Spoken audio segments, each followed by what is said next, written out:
मोचिनी एकादशी की संपूर्ण कथा। प्राचीन काल में एक चैत्र नामक वन था। उसमें अप्सराएं वास करती थी।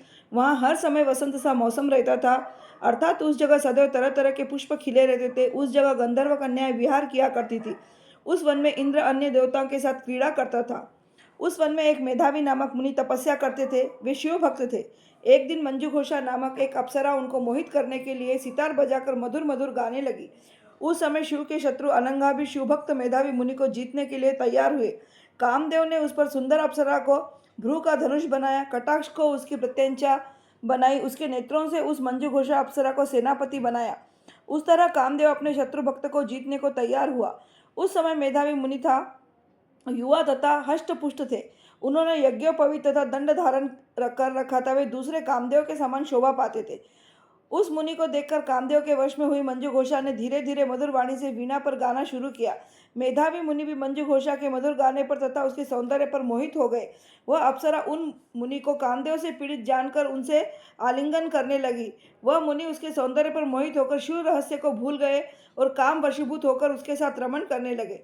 उस मुनि को काम में वशीभूत होने के कारण उस समय दिन रात्रि का कुछ भी ध्यान न रहा और बहुत समय तक रमण कर रहे थे। एक दिन मंजू घोषा उस मुनि से बोलने लगी कि हे मुनि, अब आप मुझे समय हो गया है, मैं स्वर्ग को जाने की आज्ञा दीजिए। उस अप्सरा के ऐसे वचनों को सुनकर मुनि बोले, हे सुंदरी, तू तो आज इसी संध्या को आई है, अभी प्रातःकाल तक ठहरो। मुनि के ऐसे वचनों को सुनकर अप्सरा उनके साथ रमण करने लगी और बहुत समय बीत गया। फिर उस मुनि से कहा कि देव, अब आप मुझे स्वर्ग जाने की आज्ञा दीजिए। मुनि बोले, अभी तो कुछ भी समय नहीं हुआ है, अभी कुछ देर ठहर। इस पर वह अप्सरा बोली, हे मुनि, आपकी रात्रि तो बहुत लंबी है, अब आप सोचिए कि मुझे आपके पास आए कितना समय हो गया। उस अप्सरा के वचनों को सुनकर मुनि को ज्ञान प्राप्त हुआ और समय का विचार करने लगे। जब भ्रमण करने का उसका प्रमाण 57 साल 7 माह और 3 दिन ज्ञात हुआ, तब तो उस अप्सरा को काल का रूप समझने लगे। वह महान क्रोधित हुए और उस पर तप नाश करने वाली अप्सरा की तरह देखने लगे और उनके अधर कांपने लगे और इंद्रियां व्याकुल होने लगी।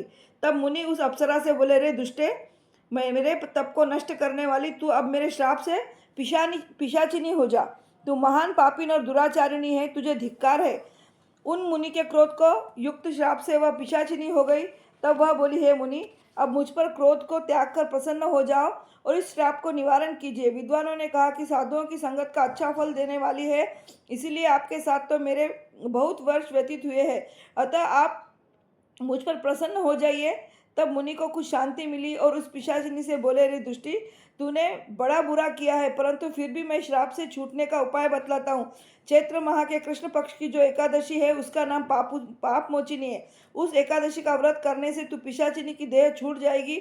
इस प्रकार मुनि से उसको व्रत के करने की विधि बतला दी और उनके पापों को प्रायश्चित करने के लिए पिता च्यवन ऋषि के पास गए। च्यवन ऋषि अपने पुत्र मेधावी को देखकर बोले, रे पुत्र, यह तूने क्या किया, तेरे समस्त तप नष्ट हो गए। मेधावी बोले, हे पिताजी, मैंने बहुत बड़ा पाप किया है, आप उसे छूटने का उपाय बतलाइए। च्यवन ऋषि बोले, हे तात, तुम शुभ चैत्र मास के कृष्ण पक्ष की पाप मोचिनी नाम की एकादशी का विधि तथा भक्तिपूर्वक व्रत करो, इससे तुम्हारे समस्त पाप नष्ट हो जाएंगे। पिता के वचनों को सुनकर मेधावी ऋषि ने पाप मोचिनी एकादशी का विधि पूर्वक उपवास किया।